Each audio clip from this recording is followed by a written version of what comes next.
Good evening friends. I welcome you to my YouTube channel. तो मु आज daily भोकाब्र part 1 आरंभ करुच्ची, जोटा कि आमर आज फास्ट वीडियो रहिबो इंग्लिश उपरे। तो ये क्लास रे आमे नॉर्मली 10टा वर्ड आमे शिखिबा, जोटा कि अपडेटेड वर्जन रहिबो। ସେଥିରେ ରହିବ ସିନୋନିମ୍ ଆଣ୍ଟୋନିମ୍ ରହିବ ଆମର 6ଟା ୱାର୍ଡସ୍ ୱିଥ୍ ମିନିଙ୍ଗସ୍ ଆମେ ପଢ଼ିବା ଏବଂ ଇଡ଼ିୟମ୍ ଫ୍ରେଜେସ୍ ଦୁଇଟା ପଢ଼ିବା, ୱାନ୍ ୱାର୍ଡ଼ ସବଷ୍ଟିଟ୍ୟୁସନ୍ ଦୁଇଟା ପଢ଼ିବା। ତ ଏଇଟା ଡେଲି ବେସିସ୍ରେ କ୍ଲାସ୍ ହେବ। ଏବେ ଡେଲି ଭିଡ଼ିଓ ଅପଲୋଡ଼ ରହିବ। ତ ଡେଲି ଆମେ 10ଟା ଲେଖେ ୱାର୍ଡ଼ ଶିଖିବା, ଯେଉଁଟାକି ଅପଡ଼େଟେଡ଼ ଭର୍ଜନରେ ରହିବ। ଏକ୍ସପ୍ଲେନେସନ୍ ଓଡ଼ିଆ ରହିବ, କାହିଁକିନା ୟୁଟ୍ୟୁବରେ ଆପଣମାନେ ପାଇଯିବେ, ବହୁତ ଭିଡ଼ିଓ ପାଇଯିବେ ଡେଲି ଭୋକାବ ଉପରେ, ହେଲେ ତାର ଏକ୍ସପ୍ଲେନେସନ୍ ହିନ୍ଦୀରେ ରହୁଛି। ତ ଯେଉଁମାନେ ଓଡ଼ିଆରେ ଏକ୍ସପ୍ଲେନେସନ୍ ଦେଖିବାକୁ ଚାହୁଁଛନ୍ତି, ଭଲ କଣ୍ଟେଣ୍ଟ ଦେଖିବାକୁ ଚାହୁଁଛନ୍ତି, ତ ଆମେ ପ୍ରୋଭାଇଡ଼ କରିବୁ ଡେଲି ଭୋକାବ କ୍ଲାସ୍। ତ ଆଜିର ଦେଖିବା, ଆଜିର ଫାଷ୍ଟ ୱାର୍ଡ଼ସ୍ ୱିଥ୍ ମିନିଙ୍ଗସ୍ କ'ଣ ରହୁଛି। ତ ଫାଷ୍ଟ ରହିଛି ଗୋଟେ ଆବେସ୍, ଗୋଟେ ୱାର୍ଡ଼ ରହିଛି ଆବେସ୍। ଆବେସ୍ଟା ଗୋଟେ ଭର୍ବ, ତାର ଅର୍ଥ ହେଉଛି ଅପମାନ ଦେବା। ତ ତାର ସିନୋନିମ୍ସ ରହିବ ଡେରୋଗେଟ୍, ଡିଜନର, ଅଣ୍ଡର ଭ୍ୟାଲ୍ୟୁ, ଫ୍ଲାଉଟ୍, ଇନସଲ୍ଟ, ଡେପ୍ରେସିଏଟ୍। এই ওয়ার্ড গুড়িক তার সব সিনোনিম রহব। সিনোনিম মানে কোণ অর্থ যার সমান হোথিব। তো যদি চারটা অপসন নেই কিছু বি থাইপারে, এই যে সিনোনিমস ভিতর আমি ক্লিক করে পারিবা। সিনোনিম নুহে যে এক্সাক্টলি সেম অর্থ, আ অর্থ নুহে কি এক্সাক্টলি সেম অর্থ নুহে, সম অর্থ মানে সিমিলার বি হোতলে বেলে বেলে চারটা অপসন থাকে, এমিতি जोटा कि सिमिलार ता पाखापाखि ता अर्थ होता है, এইটাକୁ ମଧ୍ୟ ଆମେ କ୍ଲିକ୍ କରିବାକୁ ପଡ଼ିବ। ତେଣୁ ଆବେସ୍ ମାନେ ଅପମାନ ଦେବା, ଏଗୁଡ଼ିକ ତାର ସିନୋନିମ୍ସ ହେଇପାରିବ। ଡିଜନର, ଅଣ୍ଡର ଭ୍ୟାଲ୍ୟୁ, ଇନସଲ୍ଟ, ଫ୍ଲାଉଟ୍। ତ ଯଦି ତାର ଆଣ୍ଟୋନିମ୍ ପଚାରିବ, ଇନସଲ୍ଟର ଯଦି ଦେଇଥିବ ଆବେସ୍ର ଆଣ୍ଟୋନିମ୍ କ'ଣ, ବେଳେବେଳେ ଦେଇଥିବ ଅପସନ୍ରେ ପ୍ରେଜ୍। ପ୍ରେଜ୍ ହେଇପାରିବ, କାହିଁକିନା ଇନସଲ୍ଟ ଅଛି ତା ଅର୍ଥ ସିମିଲାର ମିନିଂ, ତ ପ୍ରେଜ୍ ହେଇପାରିବ ଆବେସ୍ର ଆଣ୍ଟୋନିମ୍। ବେଳେବେଳେ ଦେଇଥିବ ଅନର, ଡିଜନରର ଅପୋଜିଟ୍ ଦେଇଥିବ ଅନର, ଆବେସ୍ର ଆଣ୍ଟୋନିମ୍ ଅନର ବି ହେଇପାରେ। ତ ଏଇଭଳି ମଧ୍ୟ ଆଣ୍ଟୋନିମ୍ ହେଇପାରିବ। ତ ଏକ୍ଜାମ୍ପଲ୍ ଯଦି ଆମେ ଏଇ ସେଣ୍ଟେନ୍ସର ନେବା, ଆବେସ୍ର ଗୋଟେ ସେଣ୍ଟେନ୍ସରେ ୟୁଜ୍ କରିବା, ତାକୁ କ'ଣ ହେଇପାରିବ, ଯେହେତୁ ଏଇଟା ଗୋଟେ ଭର୍ବ, ଗୋଟେ ପ୍ୟାସିଭ୍ ଭଏସ୍ରେ ୟୁଜ୍ କରୁଛି। The poor are always abused by all. ତ ଗରିବ ଲୋକମାନେ କ'ଣ ସଦାବେଳେ ସମସ୍ତଙ୍କ ଦ୍ୱାରା ଅପମାନିତ ହୁଅନ୍ତି। ତ ଏଇଭଳି ଆମେ ସେଣ୍ଟେନ୍ସ ମେକ୍ କରି ତାକୁ ମନେ ରଖିପାରିବା। ତ ଆବଡିକେଟ୍ ହେଉଛି ସେକେଣ୍ଡ ୱାର୍ଡ଼ ଆଜିର। ଆବଡିକେଟ୍ର ଓଡ଼ିଆ ଅର୍ଥ ହେଉଛି ପରିତ୍ୟାଗ କରିବା। ପରିତ୍ୟାଗ କରିବା, ତ ତାର ଅର୍ଥ ହେଇପାରିବ synonyms similar meaning forsake, give up, reject, forgo, relinquish. ୟା ମଧ୍ୟରୁ ଯାହା ବି ଥିବ ଅପସନ୍ରେ ତାର ସିନୋନିମ୍ ହେବ। ତାର ଆଣ୍ଟୋନିମ୍ ରହିବ ଆସେପ୍ଟ, ଟେକ୍ ଅଫ୍। ପରିତ୍ୟାଗ କରିବା ମାନେ ଛାଡ଼ିବା, ତ ତାର ଆଣ୍ଟୋନିମ୍ ହେଉଛି ଆସେପ୍ଟ ଗ୍ରହଣ କରିବା, ଟେକ୍ ଅଫ୍ ଏଇଟା ତାର ଆଣ୍ଟୋନିମ୍। ତ ଏକ୍ଜାମ୍ପଲ୍ କ'ଣ ରହିବ, ଗୋଟେ sentence, the prince abdicated the throne for his love. ତ ପ୍ରିନ୍ସ ରାଜକୁମାର କ'ଣ କଲେ, ତାଙ୍କ ଲଭ୍ ପାଇଁ ଥ୍ରୋନ୍କୁ, ରାଜଗାଦିକୁ ଛାଡ଼ି ଦେଇଥିଲେ, ପରିତ୍ୟାଗ କରିଥିଲେ। ତ ଏଇଭଳି ଆମେ ତାକୁ ଏକ୍ଜାମ୍ପଲ୍ ଦେଇକି ମନେ ରଖିପାରିବା। ନେକ୍ସଟ ୱାର୍ଡ଼ ଅଛି ଆବେରାଣ୍ଟ। ଆବେରାଣ୍ଟ ହେଉଛି ଅସ୍ୱାଭାବିକ। ତାର ସିନୋନିମ୍ ଆସିବ ଆବନର୍ମାଲ, ଅନ୍ୟାଚୁରାଲ, ଆଣ୍ଟୋନିମ୍ ଆସିବ ନ୍ୟାଚୁରାଲ, ନର୍ମାଲ।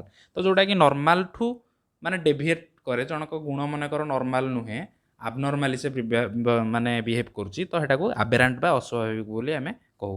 ତ ଏକ୍ଜାମ୍ପଲ୍ କ'ଣ, he is well known for his aberrant behaviour. ତ ସେ ତାଙ୍କର ଆବନର୍ମାଲ ବିହେଭିଅର୍ ବା ଆବେରାଣ୍ଟ ମାନେ ଅସ୍ୱାଭାବିକ ବ୍ୟବହାର ଯୋଗୁଁ ସେ ଚାରିଆଡ଼େ ପରିଚିତ। ତ ନେକ୍ସଟ ଗୋଟେ ୱାର୍ଡ଼ ନେବା କ'ଣ ନା ଆବେୟାନ୍ସ। ଆବେୟାନ୍ସଟା ଗୋଟେ ନାଉନ୍ ରହିବ। ଆବେରାଣ୍ଟଟା ଗୋଟେ ଆଡଜେକ୍ଟିଭ୍ ଥିଲା, ଏଇଟା। ଆବେୟାନ୍ସଟା ଗୋଟେ ନାଉନ୍। ତ ନାଉନ୍ ସିନୋନିମ୍ ତାର ରହିବ ପଜ୍, ଯେଉଁଟାକି ତାର ଓଡ଼ିଆ ଅର୍ଥ ହେଉଛି ସ୍ଥଗିତ ଅବସ୍ଥା, ମାନେ ଯେଉଁଟା ପଜ୍ ହେଇକି ଥାଏ। ମାନେ ତାର ସିନୋନିମ୍ ନେଇପାରିବା ପଜ୍, ଷ୍ଟାଣ୍ଡ ଷ୍ଟିଲ୍, ଷ୍ଟପେଜ୍। ତାର ସିନୋନିମ୍ ରହିବ। ଆଣ୍ଟୋନିମ୍ ରହିବ କ'ଣ ନା କଣ୍ଟିନ୍ୟୁଆନ୍ସ, ଯେଉଁଟାକି ପଜ୍ର ମାନେ ଅପୋଜିଟ୍ ୱାର୍ଡ଼ ଆଉ। କଣ୍ଟିନ୍ୟୁଆନ୍ସ ମାନେ ଯେଉଁଟା କଣ୍ଟିନ୍ୟୁ କରୁଥିବ ଆଉ। ତାର ଏକ୍ଜାମ୍ପଲ୍ କ'ଣ ହେବ, this law falls into abeyance when the country's security is threatened. ତ ଏଇ ଯେଉଁ ଲଟା ସ୍ଥଗିତ ଅବସ୍ଥାରେ ରହିଲା ଯେତେବେଳେ କଣ୍ଟ୍ରିର ସିକ୍ୟୁରିଟି ଅବସ୍ଥା ଉପରେ ଆଞ୍ଚ ଆସିଲା। ତ ଏଇଭଳି ଆମେ ସେଣ୍ଟେନ୍ସ ମେକ୍ କରିକି ମନେ ରଖିପାରିବା। ନେକ୍ସଟ ୱାର୍ଡ଼ ରହୁଛି ଆବୋହର। ଆବୋହର ଗୋଟେ ଭର୍ବ, ତା ଅର୍ଥ ହେଉଛି ଘୃଣା କରିବା। ତ ତାର ସିନୋନିମ୍ ହେଇପାରିବ ହେଟ୍, ଡିଟେଷ୍ଟ, ଲୋଥ୍, ପିସ୍। ଏଗୁଡ଼ିକ ତାର ସିନୋନିମ୍ସ। ଆଣ୍ଟୋନିମ୍ ହେଉଛି ଏଡୋର୍ ଆଉ ଲଭ୍, ଏଇଟା ହେଉଛି ଆଣ୍ଟୋନିମ୍। ଏକ୍ଜାମ୍ପଲ୍ କ'ଣ ହେବ, ଆଇ ଆବୋହର ଟେରରିଜିମ୍। ମୁଁ ଆତଙ୍କବାଦକୁ ଘୃଣା କରେ। ନେକ୍ସଟ ୱାର୍ଡ଼ ରହିବ ଆବଜେକ୍ଟ। ଆବଜେକ୍ଟର ଓଡ଼ିଆ ଅର୍ଥ ହେଉଛି ଶୋଚନୀୟ। ତ ସିନୋନିମ୍ ତାର ରହିବ ଅଣ୍ଡର ସାଇଜ୍ଡ, ମିନ୍, ପୁଅର୍, ଡିଜନରେବୁଲ୍। ଆଣ୍ଟୋନିମ୍ ରହିବ କ'ଣ, ଅନରେବୁଲ୍। ତ ଶୋଚନୀୟ ମାନେ ଡିଜନରେବୁଲ୍, ପୁଅର୍, ମିନ୍, ଅଣ୍ଡର ସାଇଜ୍ଡ, ଏଗୁଡ଼ା ରହିବ ତାର କ'ଣ ସିନୋନିମ୍ସ। ତ ତାର ଗୋଟେ ଏକ୍ଜାମ୍ପଲ୍ ଆମେ ଦେଇପାରିବା, there is a abject poverty in India. ତ ଇଣ୍ଡିଆରେ ଶୋଚନୀୟ ଦାରିଦ୍ର୍ୟତା ଦେଖାଯାଏ। ଏଇଟା ହେଉଛି ତାର ଗୋଟେ ଏକ୍ଜାମ୍ପଲ୍। ଏମିତି ଆମେ ସେଣ୍ଟେନ୍ସ ମେକ୍ କରିବା। ଆବଜେକ୍ଟଟା ଗୋଟେ ଆଡଜେକ୍ଟିଭ୍। ତ ଆଜିର ଇଡିୟମ୍ସ ରହିଛି ଦୁଇଟା। ଏଇଟା ହେଉଛି ଇଡିୟମ୍ସ ଦୁଇଟା, ଇଏ ହେଉଛି ୱାନ୍ ୱାର୍ଡ଼ ସବଷ୍ଟିଟ୍ୟୁସନ୍ ଦୁଇଟା, OWS, ଯେଉଁଟାକୁ ମୁଁ କହେ ୱାନ୍ ୱାର୍ଡ଼ ସବଷ୍ଟିଟ୍ୟୁସନ୍। ତ ପରୀକ୍ଷାରେ ଯଦି ଇଡିୟମ୍ସ ପଡ଼ୁଛି, ଯେଉଁଟାକୁ ଆମେ ରୂଢ଼ି ବୋଲି କହୁ ଓଡ଼ିଆରେ, तो केमती एमती पढ़ी पारे ऑप्शन ने क्वेश्चन देथियो एचिलीज हिल्स तार ऑप्शन चारटा देथियो कोउटा तार अर्थ बोली इडियम रो पचारथियो कि नहले एइटा दे देथियो तार पचारथियो इडियम्स कोउटा चारटा ऑप्शन भितर क्लिक करिया तो आज हमर फास्ट गोटे इडियम रहिछि एचिलीज हिल्स।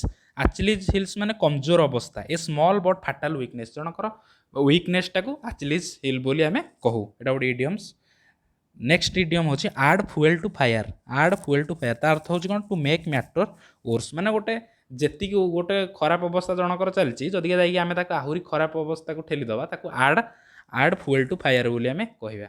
मनकर जनकर चलीची माने जनकर खराब अवस्था चलची इकोनॉमिकली तापर पैसा पत्र ना आमे जाई ताटू ठकी कि आहुरी ताटू पैसा किछि नबा सेटा कहंती सेही क्षेत्र रे आमे add fuel to fire idiom use करि परिबा। तो वन वर्ड सब्स्टिट्यूशन आज दीटा कोन अछि गोटे होछि अबाटोयर। अबाटोयर माने होछि कंसेईखाना place where animals are killed माने एटा होछि वन वर्ड सब्स्टिट्यूशन गोटे सेंटेंस देथियो से कहिथियो जे आ पई कोन वन वर्ड गोटे सब्स्टिट्यूट कर दो देथियो जदिया place where animals are killed माने जोटी पशु हत्या करा जाय एटा को अबाटोयर बोली कहंती बा कंसेईखाना बोली कहंती। तो अबोट होछि महंत एटा कार वन वर्ड सब्स्टिट्यूशन ना a man who is head of A monastery और आबे जो महंत को कहंती अबोट।